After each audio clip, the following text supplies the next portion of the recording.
పలుకు తెలియనిది మాటున ఉండే మూగమది కమ్మని తలపుల కావ్యమయే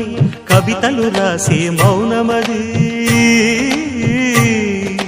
రాగల రోజుల ఊహలకి స్వాగతమిచ్చే రాగమది శృతిలయలరగని ఊపిరికి స్వరములు కూర్చే గానమది ఋతువుల రంగులు మార్చేది కల్పన కలిగిన మది భావం బ్రతుకును పాటగా మలిచేది మనసున కదిలిన